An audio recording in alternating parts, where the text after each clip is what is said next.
नमस्कार दोस्तों, आज के हमारे इस वीडियो में वट सावित्री की कथा लेकर आई हूँ। तो चलिए शुरू करते हैं। एक समय की बात है, एक अश्वपति नाम के राजा थे। उनकी कोई संतान नहीं थी। राजा ने संतान प्राप्ति के लिए अनेकों यज्ञ किए। उसके फलस्वरूप उन्हें एक तेजस्वी कन्या की प्राप्ति हुई। राजा ने कन्या का नाम सावित्री रखा। समय बीतता गया, सावित्री विवाह योग्य हो गई।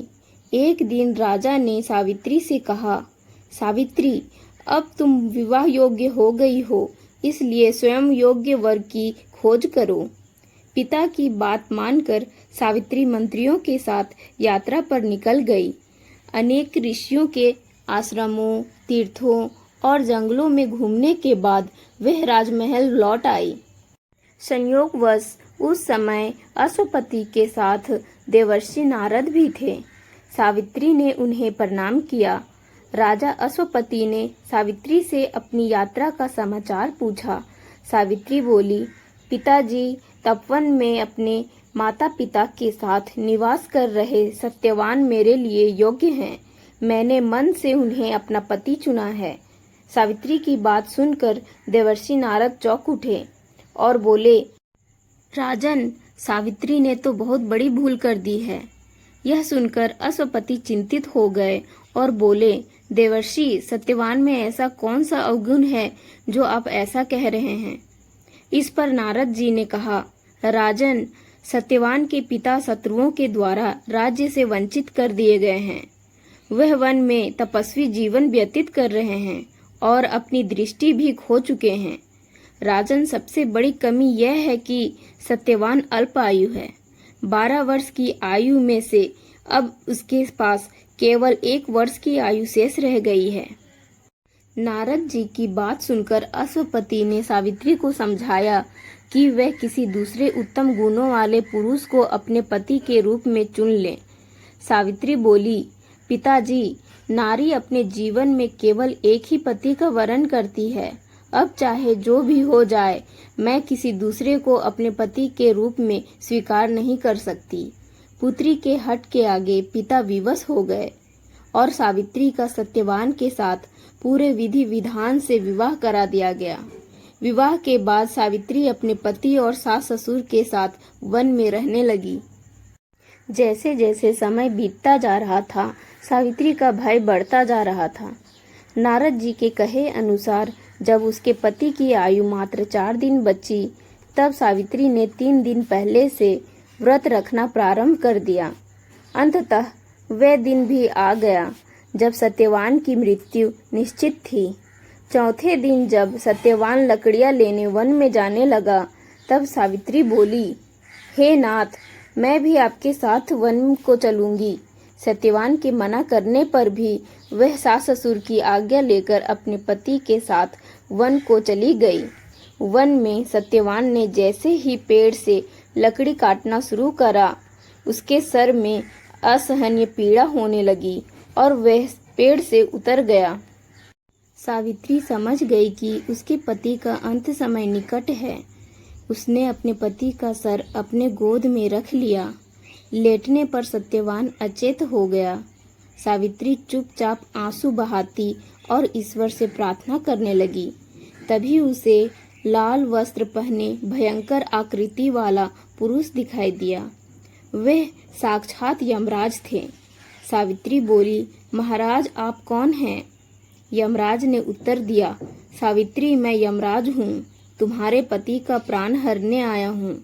सावित्री बोली, प्रभु, सांसारिक प्राणियों को लेने तो आपके दूत आते हैं। क्या कारण है जो आपको स्वयं आना पड़ा? तभी यमराज बोले, सावित्री, सत्यवान तो धर्मात्मा और गुणों का सागर है। मेरे दूत इन्हें ले जाने के लिए योग्य नहीं हैं, इसलिए मुझे स्वयं आना पड़ा। ऐसा कहकर यमराज ने सत्यवान के शरीर से प्राणों को निकाला और उसे लेकर वह दक्षिण दिशा की ओर यमलोक को जाने लगे। सावित्री भी उनके पीछे पीछे चल दी। सावित्री को अपने पीछे आता देख यमराज बोले, सावित्री, तुम मेरे पीछे कहाँ आ रही हो?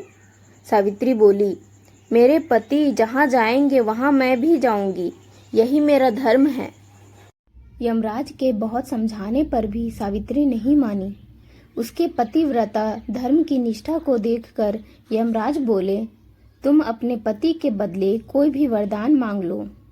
तब सावित्री ने दृष्टिहीन सास ससुर की आंखें मांगी और यमराज ने तथास्तु कहा और वहां से चल आगे बढ़े। फिर से सावित्री उनके पीछे पीछे चल दी। तब यमराज ने सावित्री से कहा, एक और वर मांग लो। तब सावित्री ने अपने सास ससुर के राज्य को वर के रूप में मांग लिया। यमराज ने तथास्तु कहा और आगे चल दिए। सावित्री फिर भी यमराज के पीछे पीछे चलने लगी। यमराज बोले, चलो एक और वर मांग लो। सावित्री ने अपने पिता के लिए 100 पुत्रों का वरदान मांगा।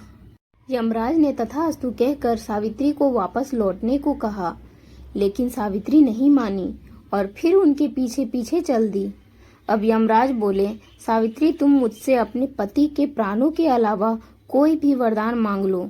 तब सावित्री ने वर मांगा कि उसके सत्यवान से 100 पुत्र प्राप्त हो। इस बार भी यमराज तथास्तु कहकर चल दिए, परंतु सावित्री फिर उनके पीछे पीछे चल दी। अब यमराज बोले, मैंने तुम्हें सभी मनवांछित वर दे दिए, अब तुम लौट जाओ। अब सावित्री बोली, महाराज आपने मुझे सत्यवान से 100 यशस्वी पुत्रों का वरदान दिया है और सत्यवान के बिना पुत्र कैसे संभव होगा। ऐसा कहकर सावित्री ने यमराज को उलझन में डाल दिया। तभी यमराज बोले, सावित्री मैं तुम्हारे पति धर्म से प्रसन्न होकर सत्यवान के प्राण छोड़ रहा हूँ और साथ साथ मैं तुम्हें आशीर्वाद देता हूँ कि तुम्हारी यह कहानी युगों युगों तक सुनाई जाएगी। ऐसा कहकर यमराज ने सत्यवान के प्राण को छोड़ दिए और यमलोक को लौट गए। उसके बाद सत्यवान और सावित्री अपनी कुटिया में पहुंचे। वहां उनके माता पिता की आंखों की दृष्टि भी लौट आई थी और उन्हें अपना खोया हुआ राज्य पुनः मिल गया था। तो दोस्तों, ये कथा आप लोगों को अच्छी लगी हो तो लाइक, शेयर और सब्सक्राइब जरूर कर दें और बेल आइकन दबाना ना भूलें। धन्यवाद।